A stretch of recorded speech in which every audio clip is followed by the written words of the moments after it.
What's up, y'all? It's Finn. I'm in my motherfucking bathroom because the lighting is fucking popping in here and I'm feeling myself. So I got dressed up. Don't I look fancy?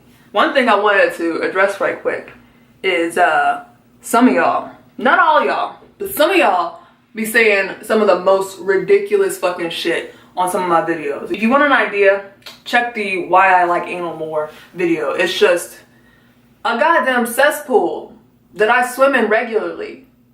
It's just an invariable playground of filth. And it's great. It's honestly great. Some of y'all ain't got no home training and it fucking shows. It fucking shows. But you know what? The beautiful thing about being a person, about being a living, breathing individual, is that you can choose how you present yourself to the world. You choose your attitudes, your behaviors.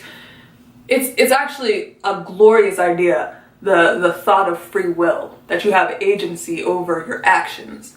And so you can choose your legacy. Some people decide to say genius shit on the regular. Some people decide to say not so genius shit, which some of y'all have. You know, I find glorious. I find fantastic. So keep it coming. Keep it going. I love reading your comments, to be honest. So I just wanted to put that out there. As you all can see, I am the vice chairperson of the Itty Bitty Titty Committee, and that hasn't always been the case. It really hasn't, but you know, I lost a lot of weight, and you know, the position opened up and I took it. One thing that you'll learn about me, being a person who doesn't really subscribe to gender roles, isn't really interested in gendered presentation, is that having no titties is the fucking best. Because I can be literally whatever the fuck I want to be any day of the week. So today, I'm braless, living my best fucking life. But other days, you know, I could put on my binder and my shit just be flat as fuck because I don't really got titties to begin with.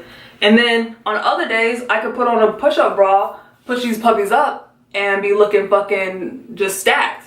So it really just depends on the day. I'm not a person that is, gender fluid. My presentation is kind of fluid, but my gender, as far as like what I think about myself and shit, as far as my identity goes, it doesn't really change. It stays the same regardless. So, give me a sec. So on any given day, I could go from frumpy bitch to that nigga's about to ruin my credit score. And I live for that shit. I love it.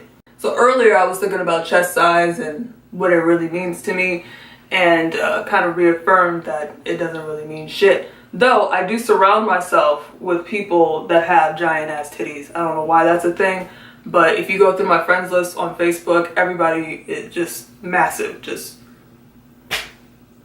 too much titty to handle, to be honest. But yeah, it wasn't always this way where I didn't really have any thoughts about my chest, but as you can see, I got a lot of holes.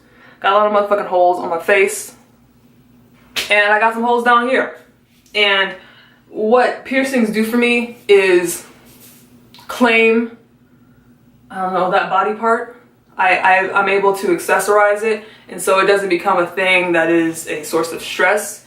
Just really anything that causes me stress in my life, I punch holes in because, I don't know, that's my fucking legacy. That's the way I decide to live. But yeah, I was looking at articles because that's what I do in my fucking free time. Look up articles about scientific shit, psychosocial shit, psychosexual shit, just, you know, all types of shit. I was looking up articles on attraction to chest size. And the first thing that I observed, the very first fucking thing that I noticed was on Google Scholar, they have 2.4, almost 2.5 million articles dedicated to what men feel about chest size, and what, 24,000, 25,000 about women. So it's almost like the opinions of cishet men are the only ones that fucking matter. Anyway, evolutionarily speaking, men tend to gravitate towards bigger chests. I understand it because they are a universal indicator of fertility. Curves, chest size, ass size, they kind of project this fertility that is actually scientifically based. Your levels of estrogen do correlate with how many curves you have. So it does make sense. It does. But another thing that I noticed that was also important is the firmness. Firmness of your chest is very, very fucking important. And I don't entirely understand why. I mean, I guess it is just physically more appealing to look at, like a firm ass chest rather than like super saggy ass titties.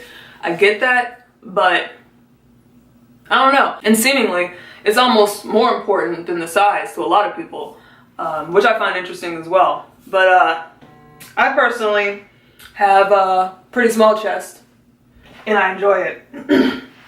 So I wanted to know you guys' thoughts, because, you know, I'm not the leading authority on what other people feel.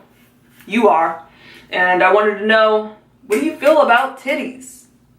Let's see them thoughts on them titties. And I don't only want to hear from fucking men, like, to be honest. Like, because I'm pretty... We know what you feel. We know what you feel. I want to hear from fucking non-binary people. I want to hear from fucking trans people. I want to hear from... I mean, men, you can go ahead, because you're already going to. You're already going to. Even if I tell you not to, you're going to fucking do it. So go ahead. Go fucking ahead. I want to hear from some women, some femme people. Just everyone across the board. Let's talk about titties, because they're interesting. I mean, for me, they're just fucking lumps of fat that are on my chest.